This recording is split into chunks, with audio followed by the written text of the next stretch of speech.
Okay students, अब हमने azeotrope picture कर लिया पिछले वीडियो में। अब हम करेंगे कॉलिगेटिव प्रॉपर्टीज।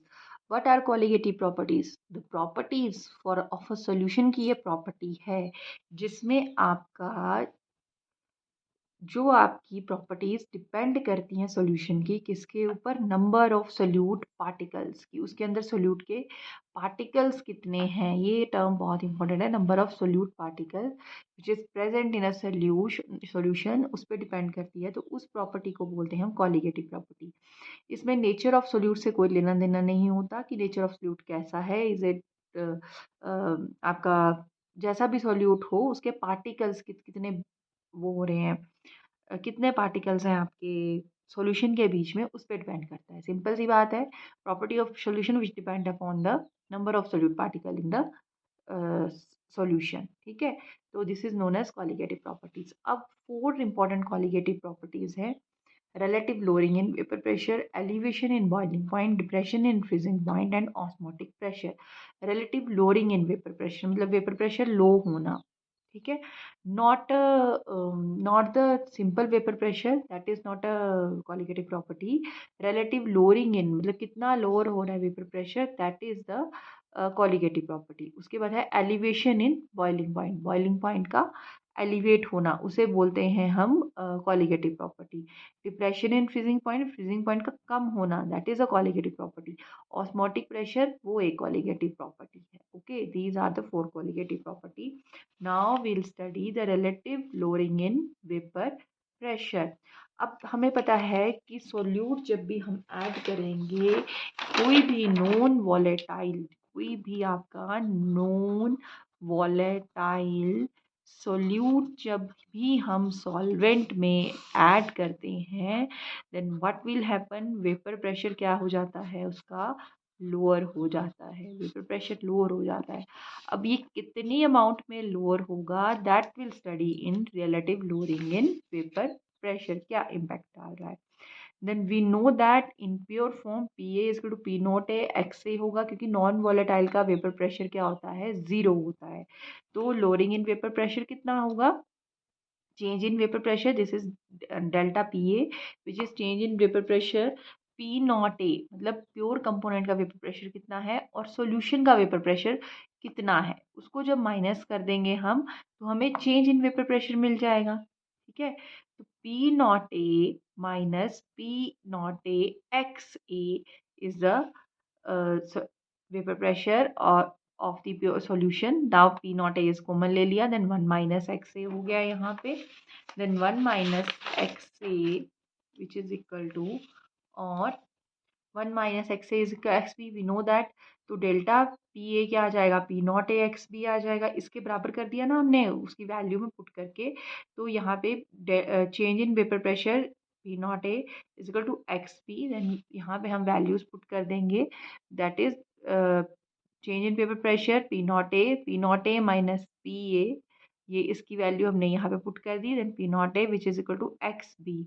तो यहाँ पे हमारे पास जो relative lowering in vapour pressure है उसकी इक्वेशन बन जाती है P naught A minus P naught A which is equal to X B. वो किसके इक्वल हो जाती है? एक्स बी के इक्वल हो जाती है। ये है आपकी derivation for relative lowering in vapour pressure.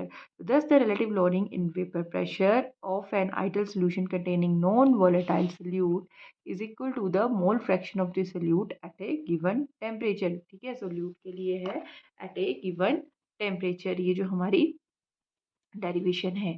Now अब इससे हम क्या निकाल सकते हैं? Molar mass of the solute we can calculate from relative lowering in vapour pressure. तो P naught A minus P naught A equal to X B. अब हमें पता है, suppose W A and W B are weight of the solvent and solute respectively, और M A M B are the corresponding molar masses हैं। तो mole fraction किसके equal होती है? एक्स बी होती है N B upon N A plus N B. ये हमने पीछे पढ़ा है, N A upon N A plus N B, where the Na and Nb are the moles of solvent and solute. Na is moles of solvent and Nb is moles of solute. तो Na की value है Wa upon Ma। We know that moles कैसे निकालते हैं? Given weight upon molecular weight. अब Nb क्या आ जाएगा? Given weight upon molecular wait.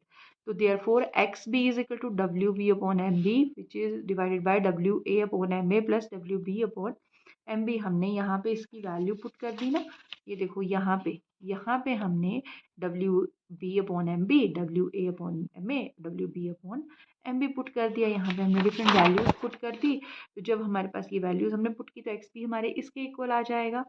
Since at the law applicable to the dilute law is applicable to the dilute solution, तो molar concentration of solute being very very small, क्योंकि ये जो law है ये बहुत छोटी मोलारिटी के लिए यूज होता है, बहुत इसके लिए कम के लिए, तो हम यहाँ पे जो W B upon M B है उसको हम नेग्लेक्ट कर सकते हैं। तो ये बहुत बड़ा होता है, ये कम होता है, तो इसको हम नेग्लेक्ट करके कर देते हैं और यहाँ पे वैल्यू हमारे पास बन जाती है X B is to W B upon M B, ये W B upon M B into we know that हमारा डब्ल्यू ए और एम ए नीचे था ना, तो ये M A upon W A हो जाएगा यहाँ पे। ये जो हमारा ये ऊपर वाला था ना इक्वेशन, लुक एट दिस, इसको हमने ज़ीरो पुट कर दिया, ये ज़ीरो हो गई। अब हमारे पास आ गया W B upon M B, W A upon M A.